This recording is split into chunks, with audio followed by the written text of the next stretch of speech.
Hello again. So now we're going to focus on transport product. So that's the other action you can choose when it's your go.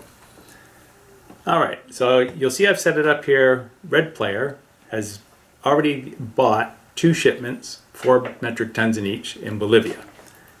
Red wants to move them north. Ideally get them up to the northwest and the southwest. Okay, right now, if red were, say, level 2, then, and it was red's turn and they picked transport action, they could go like this. 1, 2. That would be the end of their transport move, and then they would go and deploy a cell. So they can't get very far. Next turn, they might go 3 or 1, 2, and then next turn, 1, 2, and it would take basically 4 turns for them to get it up there, so it takes a while. At the start of the game, that's, you have everyone, all players equal, have that limitation. You can't move product that fast until you build your smuggling infrastructure. All right, so let's say it's a little later in the game. Red's invested some money, and let's say they're level 6. Okay, now red could go, I choose transport action, move the product 1, 2, 3, 4, 5. Now, red has 6. If they wanted to, they could move them both there. Totally fine. But now they have a large shipment that's 8 tons. And that stands a pretty big chance of being interdicted if someone decides to play, an interdiction action there. All right? So let's say red decides it's going to stop there. Next turn might go 1, 2. So even though they're level 6, they didn't use them all. All right? So if you don't use them all, they're gone. You can't save them for next turn. Okay? If red were, say, for example, level 7, then red could have done that all in 1 turn.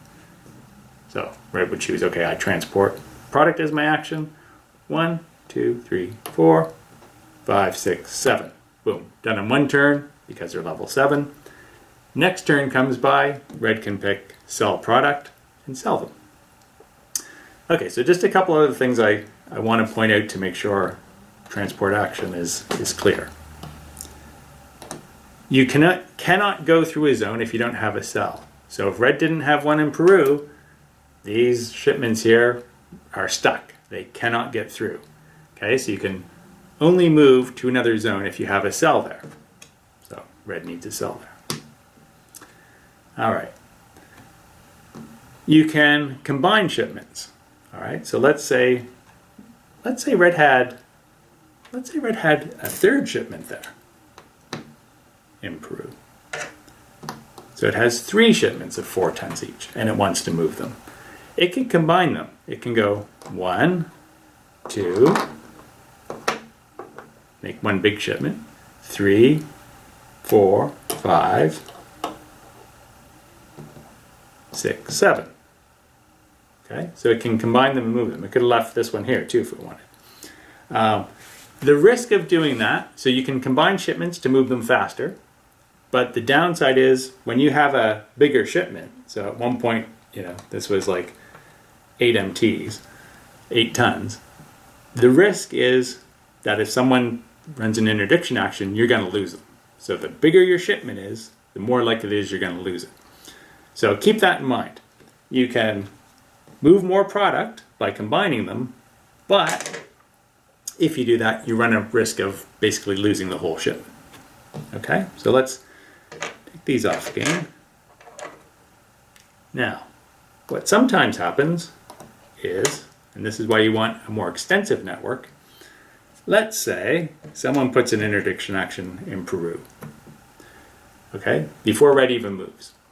So, if red moves these there, then each one will be subject to the interdiction action. All right, because that stays there until red's turn is finished. If red had, say, a cell in Western Colombia, all right, then red could go this way.